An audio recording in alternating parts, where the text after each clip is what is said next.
ಆತ್ಮೀಯ ಬಂಧುಗಳೇ, ಶ್ರೀಮದ್ ಭಗವದ್ಗೀತೆ ತತ್ವ ವಿವೇಚನಿ ಟೀಕಾ ಅಧ್ಯಾಯ 6 ಆತ್ಮ ಸಂಯಮ ಯೋಗವನ್ನ ತಿಳ್ಕೊಳ್ತಾ ಇದ್ವಿ. ಅದರಿಂದ ನಾವು ಮೊದಲನೇ ವಿಷಯ ಏನು, ಅಧ್ಯಾಯಕ್ಕೆ ಆತ್ಮ ಸಂಯಮ ಯೋಗ ಅಂತ ಯಾಕೆ ಕರೀತಾರೆ ಅನ್ನೋದನ್ನ ಹಿಂದಿನ ಭಾಗದಲ್ಲಿ ತಿಳ್ಕೊಂಡ್ವಿ. ಈಗ ಅಧ್ಯಾಯದ ಸಂಕ್ಷೇಪ ವಿಷಯವನ್ನ ತಿಳ್ಕೊಳ್ಳೋಣ. ಅಂದ್ರೆ ಈ ಅಧ್ಯಾಯದಲ್ಲಿ ಯಾವ್ಯಾವ ಶ್ಲೋಕದಲ್ಲಿ ಏನೇನು ವಿಷಯಗಳನ್ನ ಹೇಳಿದ್ದಾರೆ ಅಂತ ಸಂಕ್ಷೇಪವಾಗಿ ಇಲ್ಲಿ ತಿಳ್ಕೊಳ್ಳೋಣ. ಈಗ ನೋಡಿ, ಈ ಅಧ್ಯಾಯದ ಮೊದಲನೇ ಶ್ಲೋಕದಲ್ಲಿ ಕರ್ಮಯೋಗಿಯ ಪ್ರಶಂಸೆಯನ್ನ ಮಾಡಿದ್ದಾರೆ. ಕರ್ಮಯೋಗಿ ಅಂತಂದ್ರೆ ಆ ಕರ್ಮಯೋಗಿಯನ್ನ ಹೊಗಳಿ ಹೇಳಿದ್ದಾರೆ. ಅವನು ಎಷ್ಟು ಶ್ರೇಷ್ಠ, ಏನು ಅವನ ಬಗ್ಗೆ ಮಾತಾಡಿದ್ದಾರೆ. ಇನ್ನ ಎರಡನೇ ಶ್ಲೋಕದಲ್ಲಿ ಸನ್ಯಾಸ ಮತ್ತೆ ಕರ್ಮಯೋಗದ ಏಕತೆಯನ್ನ ಪ್ರತಿಪಾದನೆ ಮಾಡಿ ಎರಡು ಹೇಗೆ ಏಕವಾಗುತ್ತೆ ಅಂತ ಹೇಳಿ, ಮೂರನೇ ಶ್ಲೋಕದಲ್ಲಿ ಕರ್ಮಯೋಗದ ಸಾಧನೆಯ ವರ್ಣನೆಯನ್ನ ಮಾಡಿದ್ದಾರೆ. ಕರ್ಮಯೋಗದ ಸಾಧನೆಯನ್ನ ಹೇಗೆ ಮಾಡಬೇಕು, ಏನು ಅದರ ಬಗ್ಗೆ ಇದರಲ್ಲಿ ಡೀಟೇಲ್ ಆಗಿ ಹೇಳಿದ್ದಾರೆ.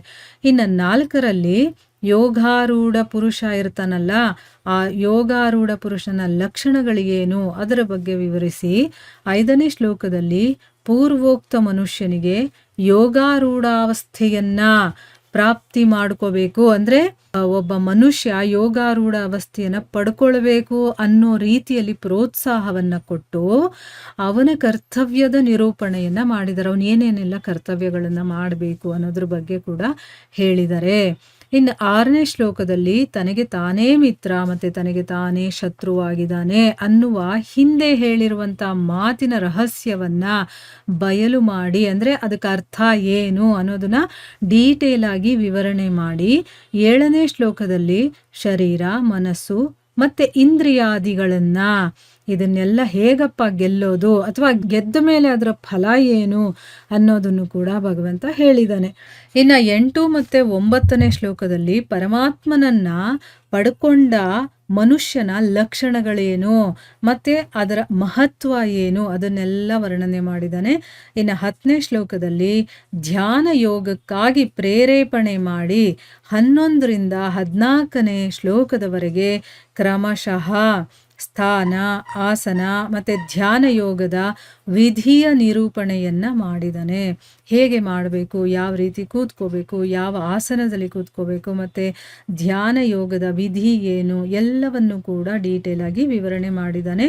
ಮತ್ತೆ 15ನೇ ಶ್ಲೋಕದಲ್ಲಿ ಧ್ಯಾನ ಯೋಗದ ಫಲ ಏನು ಅಂತ ಹೇಳಿ, 16 ಮತ್ತು 17ನೇ ಶ್ಲೋಕದಲ್ಲಿ ಧ್ಯಾನ ಯೋಗಕ್ಕೆ ಯೋಗ್ಯವಾಗಿರುವಂಥ ಆಹಾರ ಏನು, ವಿಹಾರ ಏನು ಮತ್ತು ಹೇಗೆ ಮಲ್ಕೋಬೇಕು, ಅದರ ನಿಯಮಗಳೇನು ಮತ್ತು ಅದರ ಫಲಗಳೇನು ಅದನ್ನೆಲ್ಲ ಕೂಡ ಅವನು ಹೇಳಿದ್ದಾನೆ. ಇನ್ನು 18ನೇ ಶ್ಲೋಕದಲ್ಲಿ ಧ್ಯಾನ ಯೋಗದ ಅಂತಿಮ ಸ್ಥಿತಿಯನ್ನು ಪಡ್ಕೊಂಡಿರುವಂಥ ಮನುಷ್ಯನ ಲಕ್ಷಣಗಳೇನು ಅದನ್ನೆಲ್ಲ ಹೇಳಿ, 19ರಲ್ಲಿ ದೀಪದ ಒಂದು ದೃಷ್ಟಾಂತದಿಂದ ಅಂದ್ರೆ ಒಂದು ಎಕ್ಸಾಂಪಲ್ ತಗೊಂಡು ಯೋಗಿಯ ಚಿತ್ತದ ಒಂದು ಸ್ಥಿತಿ ಹೇಗಿರುತ್ತೆ ಅನ್ನುವಂಥ ವರ್ಣನೆಯನ್ನ ಮಾಡಿದ್ದಾನೆ. ಈಗ ಒಂದು ದೀಪದ ಒಂದು ಎಕ್ಸಾಂಪಲ್ ಕೊಟ್ಟಾಗ ನಮಗೆ ನೀಟಾಗಿ ಅರ್ಥ ಆಗುತ್ತೆ ಅಂದ್ಬಿಟ್ಟು ಅಲ್ಲಿ ಆ ದೀಪದ ವರ್ಣನೆಯನ್ನ ಮಾಡಿ ಒಬ್ಬ ಯೋಗಿಯ ಚಿತ್ತದ ಸ್ಥಿತಿ ಹೇಗಿದೆ ಅನ್ನೋದ್ರ ಬಗ್ಗೆ ಕೂಡ ವರ್ಣನೆ ಮಾಡಿದ್ದಾರೆ.